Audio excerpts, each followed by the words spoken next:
నమస్కారం గురుగారు. నమస్కారం అమ్మా సృజన. గురువుగారు, స్తనముల మీద కానీ అరికాళ్ళ మీద కానీ బల్లి పడినట్లయితే ఎలాంటి ఫలితాలు కలుగుతాయి అనేసి అంటారు?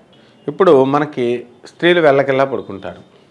స్త్రీలకి లేకపోతే నుంచున్నప్పుడు కానీ ఎడమ స్తనాల మీద కనుక బల్లి పడితే మంచిది కాదు. జనరల్గా స్త్రీలకి ఎడమ పార్ట్లలో ఏ పార్ట్ల మీద పడినా పర్లేదు, కానీ స్తనాల పార్ట్ మాత్రం మంచిది కాదనమాట. లోటు అన్న వస్త్రాలకు లోటు వస్తుందని చెప్పాడు. కానీ స్త్రీలకు కనుక కుడి స్థనం మీద కనుక పడితే శుభకరం. ఇదొక్కటే రివర్స్ అనమాట. తర్వాత అన్న వస్త్రాలకు లోటు ఉండదు.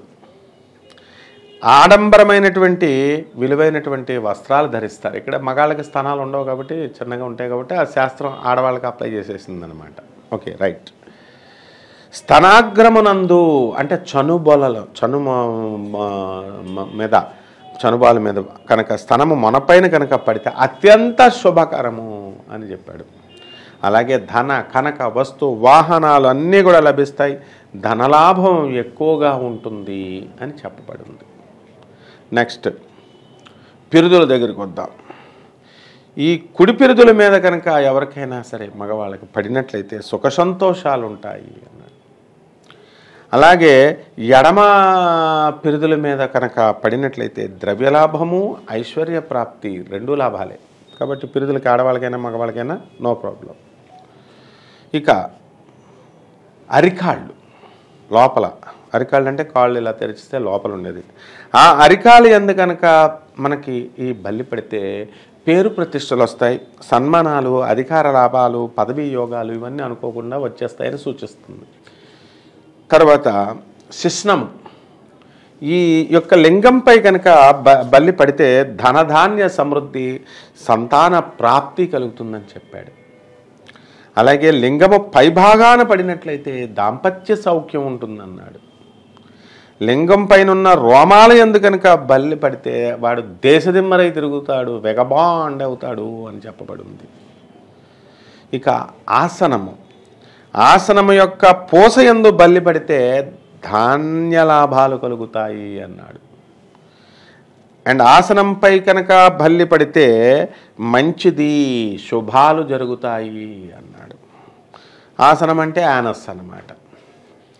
అండ్ వృషణాలు హైడ్రోసెన్స్, ఈ వృషణాల యందు కనుక బల్లి పడితే దాంపత్య సౌఖ్యం నశిస్తుంది అని చెప్పారమ్మా. ఇలాంటి దోషాలు పోవాలి అనేసి అంటే ఎలాంటి పరిహారాలు పాటించాలి అంటే ఇవన్నీ కూడా స్నానాలు చేయడం, తలంటు స్నానాలు చేసి చక్కగా ప్రొద్దున్నే లేచి దీపారాధన చేయాలి దేవుడికి. నువ్వుల నూనెతో దీపారాధన చేసిన తర్వాత చక్కగా మీరు అమ్మవారికి, స్వామివారైనా సరే ఉప్పు, మిరియాలు, బియ్యం అది అక్కడ పెట్టి దేవుడికి నైవేద్యం చూపించడం. మామూలుగా రొటీన్ పూజలో మనము ఈ హారతి కర్పూరము ఇవన్నీ ఇవ్వడం, నైవేద్యం మామూలుగా ఏదో పండో ఫలమో ఇచ్చేసి మనం వచ్చేస్తే సరిపోతుంది. ఇది గుళ్ళో చేసుకోవచ్చు, ఇది ఇంట్లో చేసుకోవచ్చు. ఆ తర్వాత వీళ్ళు చక్కగా ఇంట్లో కుదరట్లేదు అనుకోండి, దేవాలయంలోకి వెళ్ళి చేసుకోవచ్చు, నో ప్రాబ్లం. అలాగే ఈ కంచి వెళ్ళి బంగారు బల్లిని ముట్టుకోవచ్చు. వెళ్ళలేనటువంటి వాళ్ళు వెళ్ళినటువంటి వాళ్ళని కనుక ముట్టుకున్నట్లయితే సరిపోతుందమ్మా. అలాగే గురువుగారు, స్తనముల మీద కానీ అరికాళ్ళ మీద కానీ పిరుదుల మీద కానీ బలి పడినట్టయితే ఎలాంటి దోషాలు కలుగుతాయి, అలాగే ఈ దోషాల నుండి విముక్తి పొందడానికి ఎలాంటి పరిహారాలు పాటించాలి అనేసి చాలా చక్కగా వివరించారు గురువుగారు. ధన్యవాదములు. వెల్కమ్ అమ్మా.